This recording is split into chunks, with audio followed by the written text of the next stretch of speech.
Good morning, everybody, and welcome to another series of LiveTiles webinars. This time, we're talking about workforce empowerment for small to medium businesses. And today, we're going to be talking about the LiveTiles human resources onboarding feature that we've got. With me today, I have Freddie, as we like to call him in here. He's our expert in this area, and Freddie is going to be taking us through a bit of a few slides and a bit of a demo today.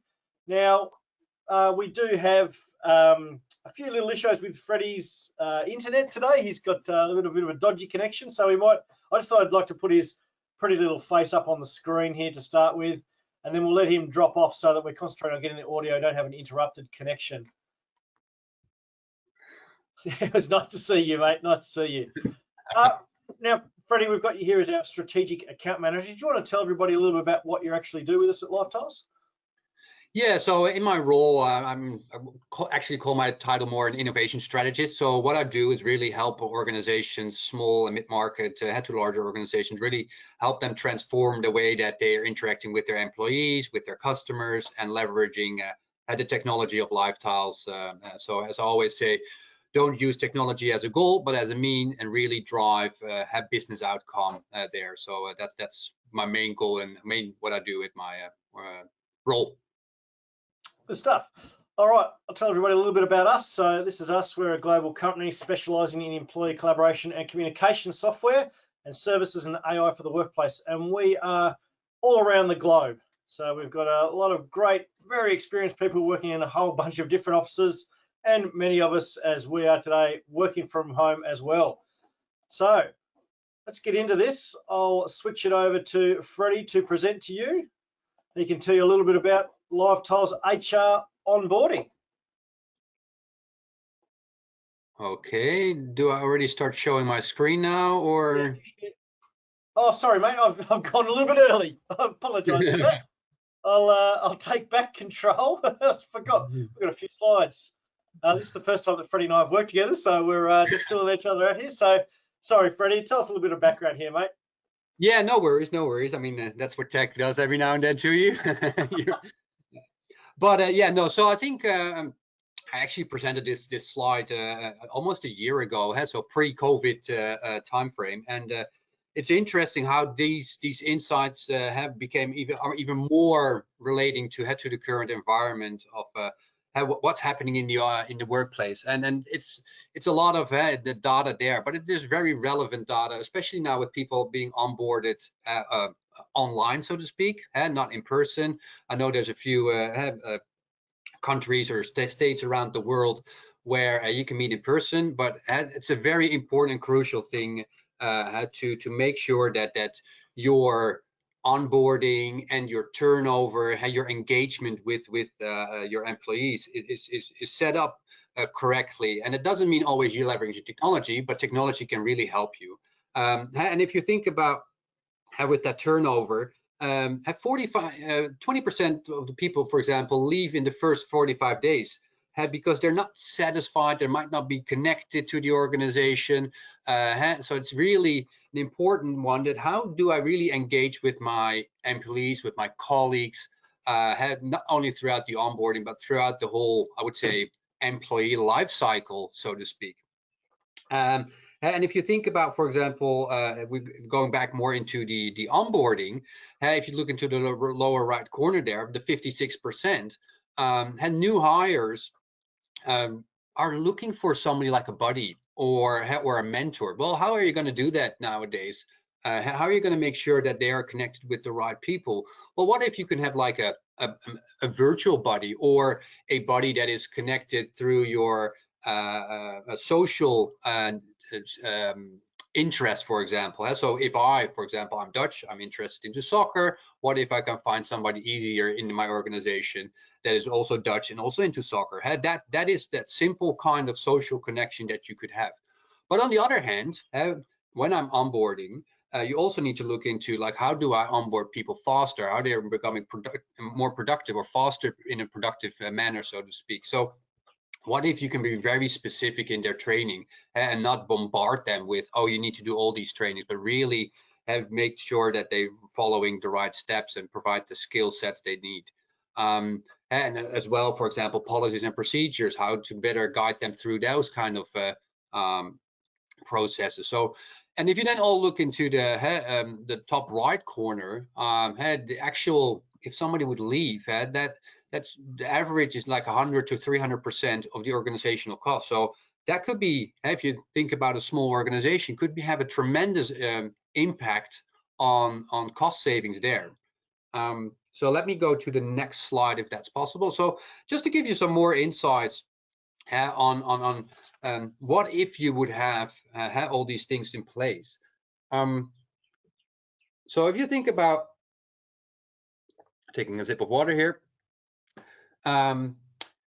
what if you could facilitate, for example, your employees with their own onboarding? What if you can, as an HR department, not be that single point, I wouldn't call it single point of failure, but that single point of all these questions that you would get? What if you can facilitate a lot of those processes to the end user? And if you think about that onboarding, if you can decrease the cost of that, for example, average is around $400, and that could be, it's an average, could be to smaller organizations that have like frontline workers, to your executives or managers that are onboarded, where the cost is a lot more higher. It's all based on the ratio of salary. What we've also seen happening is that even seniors, senior managers or higher executives within organizations, they leave the organization sometimes within 18 months after being in a new position. And what if you as an organization can have more impact on that turnover? What if you can provide them with more engaging? What if you can make their finding information easier? What if you can make processes that are long and boring, so to speak, can make them more engaging? For example, leveraging AI and machine learning. And if you think about, on the other hand, if you think about frontline workers or hourly workers, a lot of them leave the organization within 120 days. Well, why is that? Why are those people leaving your organization? That's a pretty high number of people that potentially could leave your organization. Yeah, I think if we could go to the next slide there, please. And so what we do at LiveTiles, we sit on top of the Microsoft stack, and how we integrate with all kinds of applications. And in this case, for HR people, a lot of times into HR systems. And so what if you can leverage the platform to build, I will always say, good-looking and user-friendly engagements on portals or through bots. And so that's where we as LiveTiles drive a lot of value with organizations. And we actually see that a lot of organizations that, especially if you look into organizations that are into the on the stock exchange, the earnings per share, which is an interesting number. But we see that organizations that really have a high engaged workforce have 147% increase in earnings per share. So that's an interesting number. I know for SMB, that's a lot of times they're not on the stock exchange. But if you relate that to 147%, that could also be an 147% increase in your revenue, for example. So it's not only focused on always on the large enterprises, but even as smaller organizations like yourself, you can really start engaging on a different manner with your employees. So what I will actually do, I know I don't see any questions so far, so I'll keep going. Let me, yes, thank you, Chris. That was a smooth handoff. Controls over to you, mate. Beautiful. So I'm not sure if you can see this, but I can see your screen, correct? Yeah, perfect. So just to give you an example of how what could be of an interesting solution, or a way that we really see potential with HR departments, is have policies, for example. What if I get policies that I read? You don't get the large, massive amount of policies that are within organizations. Even in smaller organizations, you might be working with customer data or something like that, or in this case, for example, a dress code or a code of conduct. But so what if you can focus those and bring those that content in a more personalized manner? That's pretty crucial what we've seen as so far, and not that information overload. And with people working more from home now, how can you make sure that people are reading that information? So let's say if I click on the dress code, I'll pre-loaded it already based on my NBN issues today. But so we have here, for example, the dress code. So this could be any kind of content. To keep in mind, this could be, in this case, it's a policy. But what if it could be a training? So very focused contents, focused on your specific role. And then you can see here who's the contact person if I need to, for example, contact it, create a date of audit. So that, for example, Samuel will get a message, this contact needs to be updated. And so it's a pretty crucial kind of information, but it could be very automated, so to speak. So for example, you see here this confirm button, and you can quickly confirm that I have read that policy. So that is an interesting one, that people that are onboarded can be faster ready to have an impact on the organization, because they can go quicker through information. And so for example, here what we also provide with the LiveTiles technology and solution platform is our frequently asked questions. So really maybe focused on the role or focused on the location. That's another way of providing technology in a more streamlined manner to the end users.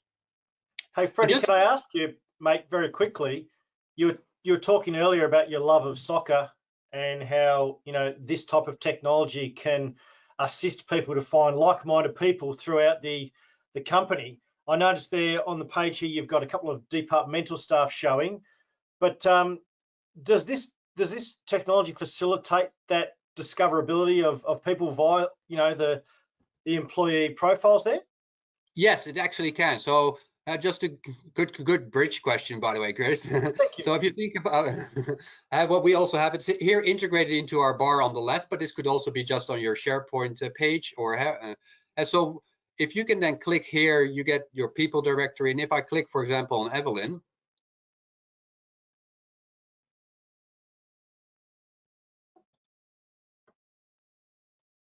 oh, let me clear the search here, Murphy's Law. Yeah, we talked about that soccer thing. So the profiles that you're showing there are quite simple, aren't they? But it's only limited by your imagination, isn't it, really? Yeah, I mean, I'll just show you my demo example here. So for example, if Alex would have extra content added to her skill set, that could be an interesting one. And if you see here, Evelyn, let me click on here. Hopefully, a really great example I can give from us here at LiveTiles is we recently provided our staff with some gifts to say thank you for getting through the tough time with COVID. And two of the fields that we had within our people directory was shoe size and t-shirt size, so that we could then do a mass order of some customized shoes and t-shirts for the staff. So as I said, it's only limited by your imagination, really, isn't it? Exactly, and I think that's a great one. I think it's one, how we actually connect as a family kind of feeling, how we're all wearing the same shoes, but it's also a business impact. Our marketing department doesn't have to buy a lot of t-shirts when we have events again. Everybody can bring their own specific size, and you don't end up with those 10 extra XXLs or those 10 of extra smalls. You can really have a cost saving there. So it's kind of interesting there as well. Yes. So it's just interesting. Yeah, Sorry, it's very mate. interesting. Yeah, no, it's very interesting. I was going to point back to your point earlier around people leaving the business within 45 days. My personal experience is exactly that. I joined a company about 6 years ago, and it was advertised on the brochure as something that was amazing. And once I got in, I realized that the cultural fit wasn't for me. And I realized that very, very quickly. You know, my onboarding experience was horrible. And I think for me, it might have actually been 30 days as opposed to 45. Might have been the shortest job I've ever had. Yeah, exactly. Well, I mean, and that's not a problem. But what if your onboarding process would have been different? What if you could have stayed? What if you're, because it's that in that stage, you could have maybe a different experience and be still with that company. And that's I think where companies, it's not always the employee's fault, so to speak. It's sometimes it's a bit of a balance there. Just to give you another quick demo, for example, if I'm an onboarder and I need to find a document, for example, quickly, how can HR be of help here? For example, so quickly, document request, what do you want, text role or something like that. If I go here, I need a reimbursement request. So this is as well where you can have technology leverage some processes that if I would have this, that takes, instead of filling out a paper, a real actual paper, which still happens in the world, and now you can have this kind of leverage technology. It's a sustainability, using less paper, but on the other hand, it's also people are more productive because they just have to fill out, instead of a whole paper that takes them maybe 5 minutes, now they can just click, click, click, and really have a good audit trail as well. So that's, I think, another interesting way of onboarding, but also keeping people within the organization. Just to quickly highlight something that we have as well. I'm now in a Microsoft Teams environment. Now you can see how you can, for example, have the intranet, but again, also have some events that are specific to me, have some channel of information specific to me, some applications that might be of interest. But I think this is what we're going to cover in a few weeks in some of our other events or webinars on how to leverage Microsoft Teams and really become that communication and collaboration platform. So I think that's fantastic. Fantastic segue to the next slide. I think we're doing pretty good for our first time here, Chris. Man, it's like we're the one person. We're working together. This is fantastic.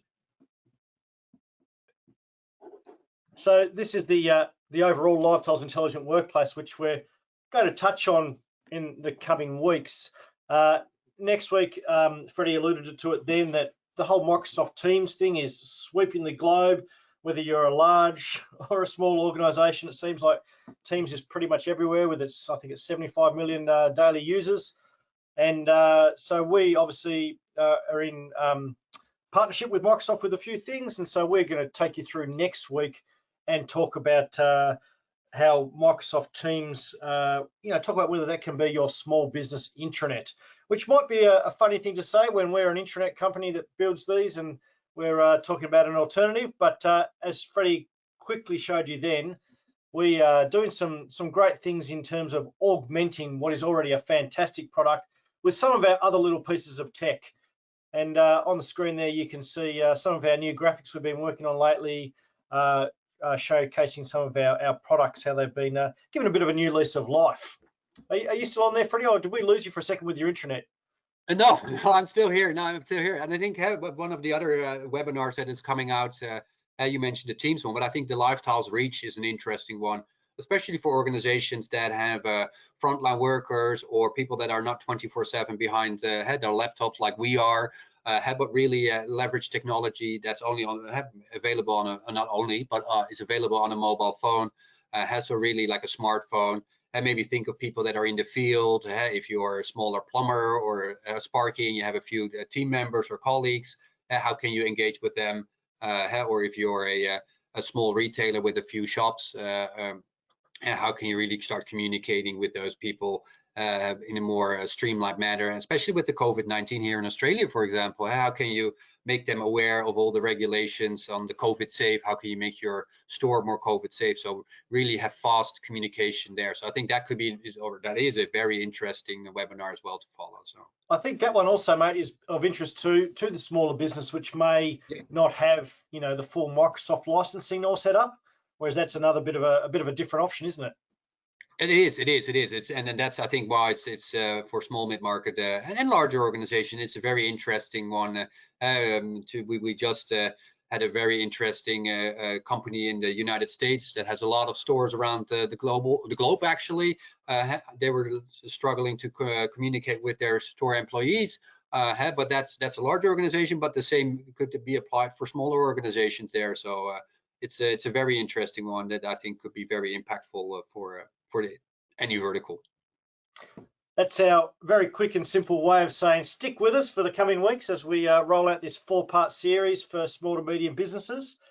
We've got plenty of content to cover, and we'll be in contact. So thank you for joining us today. I know this has been pretty short and sharp. We thought we'd just give you a quick intro to where things are heading with this one, and I'll throw it over to Freddie to close us off. Yeah, I think, do we have any questions actually, Chris? I mean, do you want to? Oh, sorry, yes, we do. I missed one. Apologies for that. Yeah, James Gray, what's he saying? Apologies, James. I'll just bring up your question here. James is saying, your platform has a lot of modules and features. Does this mean a big implementation project? Good question. Good question. I think what we, especially for smaller organizations, had that might not have the technology skills in their organization, or don't know how to, or the first step into in digital workplaces or intranets, if you would call them. And so we at LiveTiles can provide services ourselves, but also through our strategic partners, had to really take small steps in the implementation. And what we've seen a lot is that bringing a tsunami of new technology towards end users is not very productive. It's actually the opposite. And so really, how can you turn on small modules, not small steps, and meaning turning on modules and features that slowly take people or organizations on that transformational journey, as I always call it, and small agile steps had to what I just showed you, that end goal, so to speak. So no, it's a very good question. I'll just throw my camera on here just for the end of this. We've got another question here from Sally Newitt saying, do you focus on a specific industry or vertical? Like I just mentioned, no, not really. For small and mid-market, we're focusing on any vertical. Our technology is based on the needs and challenges of those organizations. We can provide them, like we just said, maybe a team solution, how to enhance the value of your Microsoft Teams investment, or if you are more into the LiveTiles reach, as we just covered, and more to discuss, or you want to communicate with your end users, your frontline workers, or how you want to go into that policies and procedures, which is relating to all kinds of industries. Every industry nowadays has policies and procedures they must adhere to, either from a government perspective or just from an industry perspective. If you think about a farmer that needs to comply with regulations on how their vegetables are being taken care of by their employees. So it covers everything. Beautiful, beautiful. And lastly, Cam Rogers is just asking, what is your business model? Oh, that's always a good question. So we work on a monthly fee. So our subscription fee has a normal SaaS provider. How you pay per user per month. So that's one of our part. And if you think about those, the initial first question about an implementation project, we do a proper scoping session, like a discovery session, and we figure out what are your challenges and needs, what are success criteria. I think that's a very important one as well. To when you start implementing this technology, when is it the platform a success? What do we need to change to make it a success? And that is usually like a one-off implementation fee, which is very common in the industry. Very good. Well, I'm just checking, no other questions that I can see there. So, yep, no more. Looks like we're all exhausted of the questions. Great questions, everybody. Thank you for asking those today. I'll throw it over to Freddie to say a few words and wrap this thing up.